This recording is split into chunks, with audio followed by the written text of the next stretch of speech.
On your watch, the Conservatives have lost control of the councils in Windsor and Maidenhead, West Berkshire, Bracknell. You're no longer running Wokingham.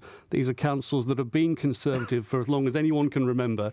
If you can't win here, you've had it, haven't you? Look, midterm, whether it's by-elections, local elections, always tricky for incumbent government. Would you be tempted to catch the train if we had a HS2 line in place?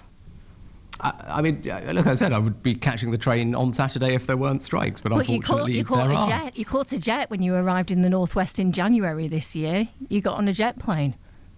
Yeah, I take lots of different forms of travel to get around, mainly because it means I can squeeze more into my day. Now, the Mayor of Flitwick has said, and it's widely understood, that Nadine Dorries in the Mid-Beds area has not provided a surgery since March 2020. Many constituents claim that they haven't seen her since the end of the pandemic, and her office in Shefford, it's now a dance studio.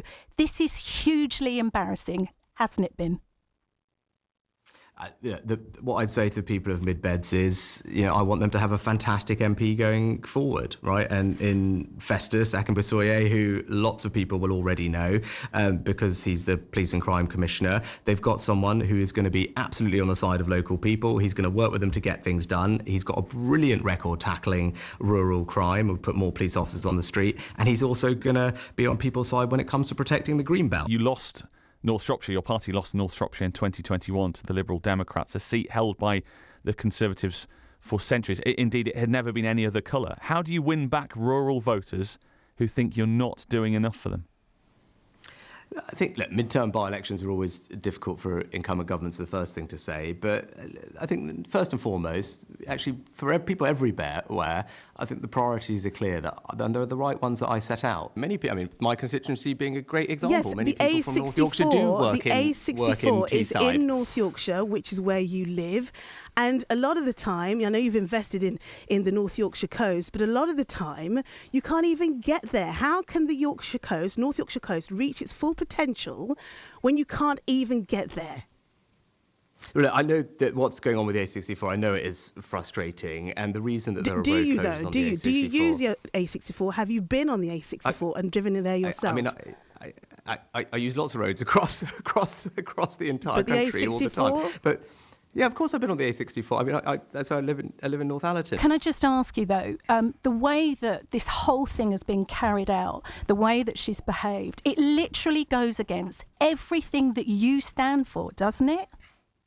No, I'm not focused on the past. I'm focused on the future. Why? I think because don't people of deserve Mid-Beds... better in Mid-Beds? Don't we deserve better than we've had? Yeah, and that's why they should vote for Festus. Because I think he's brilliant. I think he'll be a great MP for people. He's completely local. He's already cut rural crime. He's going to protect people's green spaces. He's just a fantastic guy. He's going to be a great champion for the local area. I think what people are going to do is Festus isn't responsible for Nadine Dorries' behaviour. Festus is his own person. No, you are, and you're her direct line off. boss. So why didn't you deal with that situation? I think that's what we're struggling to understand. Sorry, I feel just like we're going off topic here, and I just want to keep it focused on HS2 because you haven't. We're straight talking people in the north. It's a yes or a no. Are you scrapping the HS2 line between Birmingham and Manchester? Now, like I said, I'm not speculating on future things. We've got spades in the ground right now and we're getting on. But what people also want to know... government is always making sure that we get value for money out of everything we do, but that's just a statement of the obvious, right? But I think what people also should know, because I know there's a lot of focus on this one thing, but actually, what are the journeys that people use most in Greater Manchester or across the north? It's in their cars right now, getting to work, taking their kids to school, making sure that the roads are free of potholes. That's probably priority number one that people raise with me. We're not talking about potholes. The main story right now across the country is people want to know about the future of HS2, and still now you can't give me a yes or a no, and you're the man in control. You have the keys. No longer politicians taking the easy way out, but making the right long-term decisions for the future. I did that by charting a new course for net zero. More realistic, more proportionate, more sensible, that's going to save families thousands of pounds in costs and still get us to net zero. I was honest about that. Didn't take the easy way out. I got a lot of flack for it, but that's the kind of approach to leadership that I'm going to bring, and that's how we're going to change things for the better. Alok Shah, the Reading West MP, who is the president of COP26, reacts to that decision by saying he won't stand for your party at the next election. Those two things are absolutely not linked. And actually, I saw Alok yesterday, as it turns out, and he remains a good friend and a good colleague of mine. Birmingham City Council is broke. Now, you're going to say it's down to mismanagement. They say that from 2010, they've been fighting with Tory cuts. So what people in Birmingham want to know is why should they have to pay for this? In their council tax, in their rent, or with their jobs? It's incredibly disappointing that they've mismanaged the council to such an extent that now there are quite serious interventions that are required. So why should people in Birmingham pay for the council's financial mess then?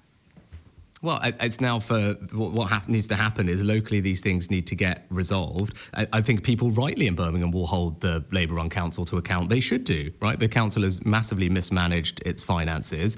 That's wrong, right? And I'm sure people are frustrated and angry about that. I would be too. And the government's been engaging regularly with the council in recent months over its pressures, repeatedly expressed concern over its governance arrangements. But ultimately, the whole point about local councils that they are devolved. They manage their own finances. I'm going to start in Richmond this morning in your constituency. I just want to play you a little clip of a lady called Mel Wise who's trying to raise £18,000 to give pupils at Leyburn Primary School access to better computers. If you wouldn't mind, just take a listen to this. We are trying to raise £18,000 to cover the new computers for the school. These are very backdated. The 12-year-old.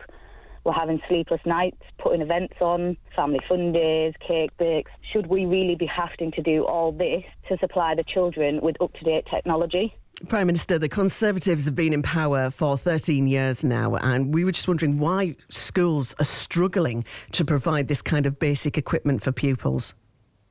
Well, look, Amy, first of all, thanks very much for having me. I care passionately about our children's education. I think probably one of the most important things I can do is make sure that we have a world-class education system, because to set our kids up for the future, I view that as pretty much my most important job, quite frankly. The point is, we can talk about the past, but I think most people will be focused on the future. Well, let's talk about the future with Festus then, because we haven't heard from him. We have contacted his office several times. We have not heard from him. Is it because that everybody's just embarrassed about what's happened in Mid-Beds? That is definitely not right. I mean, Festus is working his socks off. The thing is, though, Mr Sunak, that people here in Greater Manchester can't forget this. Another leaked bit of information from a video in Tunbridge Wells in a garden party last year. I managed to start changing the funding formulas to make sure that areas like this are getting the funding that they deserve. Because we inherited a bunch of formulas from the Labour Party that shoved all the funding into deprived urban areas. Then that needed to be undone. I started the work of undoing that.